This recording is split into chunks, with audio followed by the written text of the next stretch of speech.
আপনি এক্সাম হলে বসে আছেন, চারিদিকে একদম চুপচাপ, শুধু খাতার শব্দ। হঠাৎ আপনি দেখলেন আপনার সবথেকে কাছের বন্ধু, আপনার প্রিয় বন্ধু, সে চিটিং করছে। আপনি তো অবাক, আপনি বিশ্বাস করতে পারছেন না, কারণ আপনি জানেন ও তো নর্মালি এমন করে না। কিন্তু আজ ওর কী হলো, আজ কেন এমন করছে? আপনি কিছু বলছেন না, শুধু চুপচাপ দেখছেন। হঠাৎ আপনার স্কুলের টিচার আপনার সামনে এসে দাঁড়ালো আর সরাসরি আপনাকে জিজ্ঞাসা করলো, আচ্ছা ও কি চিটিং করছে? এই মুহূর্তে আপনার মাথা একদম ব্ল্যাঙ্ক। একদিকে আপনার বেস্ট ফ্রেন্ড, আরেকদিকে সত্যি। এখন আপনার সামনে দুটো রাস্তা। প্রথম রাস্তা, না ম্যাম, ও কিছু করছে না, টিচার চলে গেল, আপনার বন্ধু বেঁচে গেল, আপনার দিকে তাকিয়ে একটু হালকা হাসলো। আপনি ভাবলেন আমি ঠিক কাজটাই করলাম, আমি তো আমার প্রিয় বন্ধুকে বাঁচালাম। কিন্তু বন্ধু, গল্প এখানে শেষ না।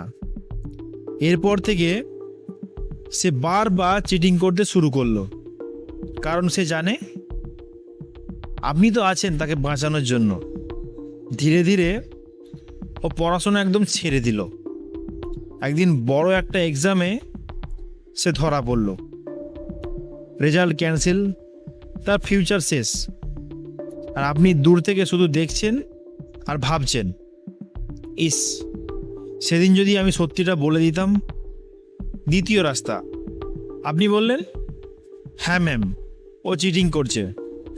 টিচার ওকে ধরে ফেললো। আপনার বন্ধু আপনার দিকে একটু তাকালো, চোখে রাগ, ঘৃণা। এক্সাম শেষ হওয়ার পর ও আপনার সাথে কথা বলা বন্ধ করে দিল। আপনি একদম একা হয়ে গেলেন। খুব খারাপ লাগছিল, মনে হচ্ছিল আমি কি ভুলটাই করলাম, তাই না? কিন্তু কয়েক মাস পর একদিন হঠাৎ সে আপনার সামনে এসে দাঁড়ালো, চোখে আর রাগ নেই।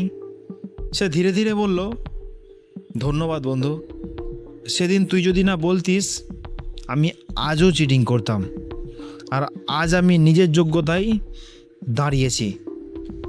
তখন আপনি বুঝলেন কখনো কখনো সত্যি হয়তো একটু কষ্ট দেয়, কিন্তু শেষটা একদম ঠিক করে দেয়। এখন বলুন তো, এই জায়গায় আপনি যদি হতেন, আপনি কি করতেন? বন্ধুকে বাঁচাতে মিথ্যা বলতেন নাকি সত্যি বলতেন? কমেন্ট করে জানাবেন। আর যদি এরকম ভিডিও আরও দেখতে চান, তাহলে চ্যানেলটি সাবস্ক্রাইব করে ভিডিওটি শেয়ার করতে পারেন।